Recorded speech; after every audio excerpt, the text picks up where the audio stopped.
The rain had been merciless that night, pounding the city like it was washing away every trace of hope left in people's lives.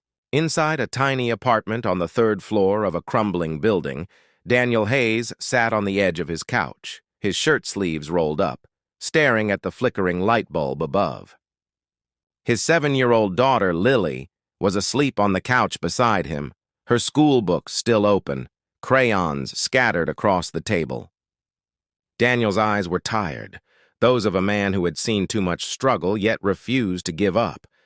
The sound of thunder outside reminded him of all the nights he'd stayed awake wondering how long he could keep pretending everything was fine. But tonight he had something different planned.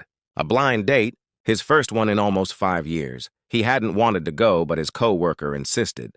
"You deserve a chance, Dan," they'd said. "Someone who'll see the good in you." So here he was, ironing his one decent shirt, hoping the stranger he was about to meet wouldn't see the exhaustion behind his forced smile. If you believe in kindness, second chances, and the quiet strength of ordinary people, please don't forget to like, comment, share, and subscribe. Stories like this remind us that sometimes fate has its own gentle way of fixing what life breaks. The restaurant was a cozy corner place near downtown, soft jazz playing, candles flickering, rain tapping against the windows. Daniel entered nervously, clutching a small box in his hand. Inside, it was a silver locket he'd bought from a thrift store for $5. He didn't know why he'd bought it. Maybe because it reminded him of something Lily once said, that giving makes you feel rich even when you're poor. He wanted to give his date something thoughtful, something that meant, "I tried," even if all he could afford was simplicity. When he told the hostess he was there for a reservation under Emma, she led him to a small booth by the window. A few minutes later, a young woman appeared, wearing a pale yellow dress, her hair loosely tied, and eyes so gentle they seemed afraid to look up. She introduced herself quietly. "Hi, I'm Emma." Her voice trembled a little and her hands fidgeted with the edge of her purse. She looked shy, almost out of place, as if she wasn't used to being noticed. Daniel smiled nervously, trying to break the awkwardness. The conversation started slow. He talked about his daughter, about working long shifts at the auto shop, about learning to cook pancakes because Lily liked them in smiley shapes. Emma listened intently, her eyes softening with every word. She spoke little about herself, just that she worked at a cafe as a waitress, lived with her aunt, and liked painting in her free time. But something about her presence calmed him, like a quiet melody that eased a storm.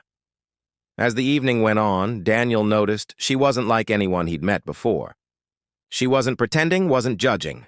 When he apologized for his worn-out shoes or mentioned how tight money was, she didn't flinch or pity him. She just listened, her expression filled with warmth. For the first time in years, he felt seen not as a struggling single dad, but as a man who still had dreams. But what Daniel didn't know was that Emma was hiding something enormous. Her full name wasn't Emma Reed, it was Emma Sterling, daughter of Evelyn Sterling, the billionaire CEO of Sterling Industries. Her mother was one of the most powerful women in the city, a force of nature who built empires while Emma spent her childhood watching from afar. Emma had grown up surrounded by luxury but starved of love. Her mother had sent her to boarding schools, tutors, and galas, but never once sat down for dinner with her.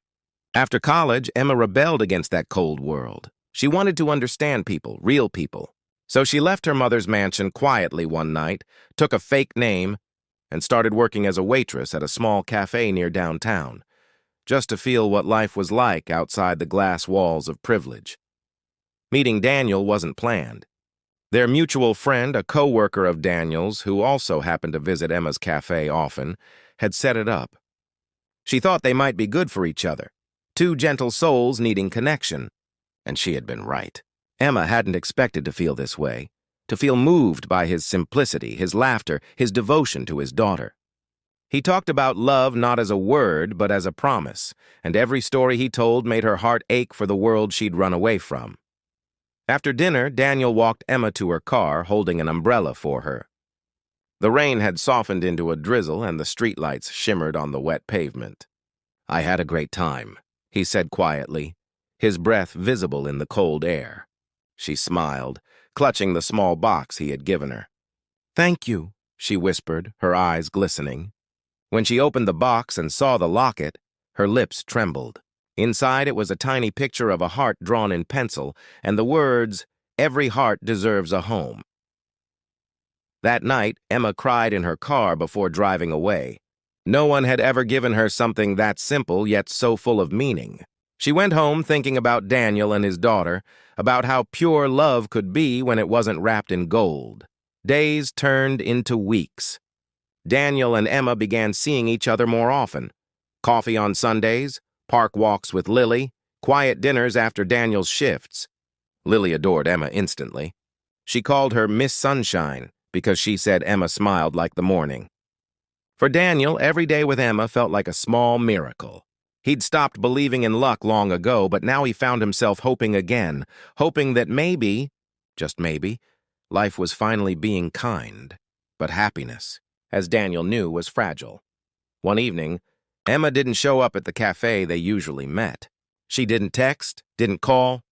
The next day, Daniel's coworker mentioned seeing her on TV, standing beside her mother at a charity gala, introduced as Emma Sterling, heir to the Sterling fortune. Daniel felt his world collapse in an instant. The woman he thought he knew, the humble, shy waitress who painted sunsets, was the daughter of the billionaire whose company had once laid off half the workers at his old job. He felt foolish, betrayed, used. All the walls he'd taken years to lower went up again. Emma tried to reach him. She showed up at his apartment a few days later, drenched from the rain, eyes red. "Daniel, please, I didn't mean to lie," she said. But he couldn't bring himself to let her in. "You think I'd ever belong in your world?" he said bitterly. "I fix engines for a living, Emma. You live in mansions. We don't fit." She begged him to listen, but he closed the door softly, not in anger, but in heartbreak. Weeks passed. Emma returned to her mother's world, but nothing felt the same. The parties, the perfumes, the people, it all felt empty. Her mother, Evelyn, noticed her daughter's distance and finally asked, "What's wrong with you lately?" Emma told her everything, about the date, the single dad, the little girl who called her Sunshine. Evelyn, hardened by decades of business and loss, laughed softly. "You fell for a man who fixes cars?" But when she saw her daughter's tears, she went silent. For the first time in years, Evelyn felt something stir, a memory of her own youth, before money took over love. One morning, Daniel received a letter in the mail. It was written on plain stationery with no name, just a short message. "For everything you've done for others, let someone finally do something for you." Inside was a job offer, an auto technician position at Sterling Motors. Double his pay, full benefits, and flexible hours so he could spend more time with Lily.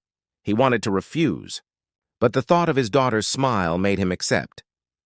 When he arrived at his first day on the job, he saw her, Emma, standing outside the building with a nervous smile. "You got the letter?" she said softly.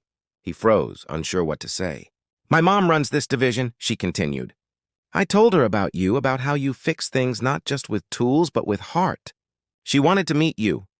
Inside, Evelyn Sterling herself greeted him. To his surprise, she wasn't what he'd imagined. Her eyes were sharp, yes, but her tone was calm. "My daughter tells me you're a man who believes in earning everything you have," she said. "That's something I respect." She paused. "Emma made me realize I'd forgotten what real people are like. Maybe we could all use someone who reminds us." Daniel started working there, and over time, the walls between their worlds began to fade. Emma visited often, bringing Lily cookies, laughing as they played near the cars. Little by little, the pain that once separated them began to heal. Months later, Daniel found himself standing under the same rain that once witnessed their first meeting.